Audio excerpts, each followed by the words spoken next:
بسم اللہ الرحمن الرحیم۔ حضرت زکریا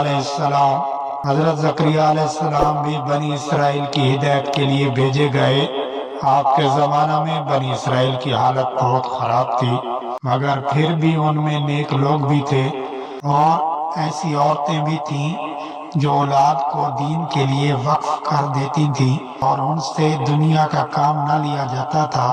حضرت زکریا علیہ السلام نے اللہ تعالیٰ سے دعا کی اور کہا کہ اے اللہ، میریاں ہڈیاں کمزور ہو گئی ہیں، سر بڑھاپے سے سفید ہو گیا ہے، میں تجھ سے دعا کر کے کبھی ناکام نہیں رہا، میری بیوی بوڑھی ہے اور مجھے اپنے بھائی بندوں سے ڈر ہے، پس تو مجھے نیک وارث عطا کر جو میرا اور یعقوب کی اولاد کا وارث ہو، اس کو ہر دل عزیز بنا اور مجھے اکیلا نہ چھوڑ۔ ایک روز حضرت زکریا علیہ السلام نماز پڑھ رہے تھے تو فرشتوں نے انہیں آواز دی کہ اللہ تمہیں یحییٰ کے پیدا ہونے کی خوشخبری دیتا ہے، یہ اللہ کے حکم کی تصدیق کرے گا۔ آپ نے یہ خوشخبری سنی تو تعجب سے کہنے لگے، اس عمر میں میرا لڑکا کیسے پیدا ہوگا جبکہ میں بوڑھا ہوں اور میری بیوی بھی بوڑھی ہے؟ جواب ملا، ہمارے لیے تمام باتیں آسان ہیں۔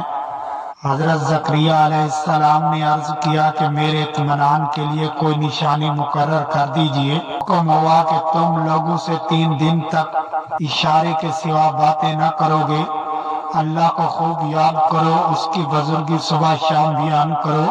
آپ اپنے حجرے سے نکل کر لوگوں کے پاس آئے اور انہیں حکم دیا کہ صبح شام اللہ کی پاکی بیان کرتے رہیں۔ اللہ پاک نے ان کی بیوی کو اچھا کر دیا اور یحییٰ علیہ السلام پیدا ہو گئے۔ حضرت یحییٰ علیہ السلام کو اللہ تعالیٰ کا حکم تھا کہ وہ تورات پر خوب اچھی طرح عمل کرے۔ ابھی حضرت یحییٰ علیہ السلام بچے ہی تھے کہ اللہ تعالیٰ نے ان کو دانائی بخشی، رحم دلی اور پاکیزگی عطا کی۔ وہ پرہیزگار تھے اور اپنے ماں باپ کے ساتھ بھلائی کرتے تھے، وہ سرکش اور نافرمان نہ تھے۔